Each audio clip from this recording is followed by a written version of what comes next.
ಆತ್ಮಾವಲೋಕನ ನಿಮ್ಮ ವಾಹಿನಿಯ ಸಮಸ್ತ ಪ್ರೇಕ್ಷಕ ವೃಂದದವರಿಗೆ ಶ್ರೀಹರಿ ಮಾಡುವ ಸ್ವಾಗತ ಸುಸ್ವಾಗತ. ಆತ್ಮೀಯರೇ, ಶ್ರೀರಾಮನವಮಿ ಬಂತು. ರಾಮನ ಒಂದು ಪಾರಂಪರ್ಯಗತವಾಗಿ ಬಂದಂತಹ 10 ದಿನಗಳ ಪಾರಾಯಣದಲ್ಲಿ ನಾವಿದ್ದೇವೆ. ರಾಮೋತ್ಸವ ಇನ್ನೂ ನಗರದಲ್ಲಿ ತುಂಬ ಅದ್ಭುತವಾಗಿ ನಡೀತಾ ಉಂಟು. ಈ ರಾಮೋತ್ಸವದ ನಡುವೆ ನಾನು ಉಡುಪಿಗೆ ಭೇಟಿ ಕೊಟ್ಟಿದ್ದಾಯಿತು. ಉಡುಪಿಗೆ ಕೃಷ್ಣನ ದರ್ಶನವನ್ನು 3 ಬಾರಿ ಮಾಡಿದ್ದಾಯಿತು.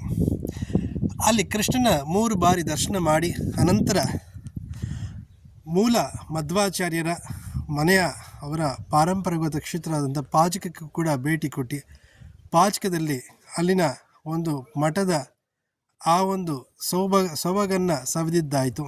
ಅನಂತರ ಕುಂಜಾರುಗಿರಿಯ ದುರ್ಗಾ ಪರಮೇಶ್ವರಿಯ ದೇವಸ್ಥಾನಕ್ಕೆ ಭೇಟಿ ಕೊಟ್ಟು ಅಲ್ಲೂ ಕೂಡ ದುರ್ಗಾ ಪರಮೇಶ್ವರಿಯ ಅನುಗ್ರಹಕ್ಕೆ ಪಾತ್ರರಾಗಿ ಅನಂತರ ನಾನಿಲ್ಲಿ ಮಂಗಳೂರು ಮತ್ತು ಧರ್ಮಸ್ಥಳದ ಒಂದು ರಸ್ತೆಯ ಹಿಕ್ಕಲಲ್ಲಿ ಸಿಗುವಂಥ ಕಾರಿಂಜ ಊರಿನಲ್ಲಿ ಕಾರಿಂಜೇಶ್ವರ ಬೆಟ್ಟವನ್ನು ಹತ್ತಿ ಈ ಚಿತ್ರೀಕರಣವನ್ನು ಮಾಡ್ತಾ ಇದ್ದೇನೆ.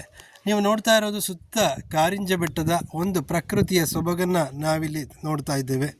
ಕಾರಿಂಜ ಹೆಸರು ತುಂಬ ಅದ್ಭುತವಾಗಿದೆ.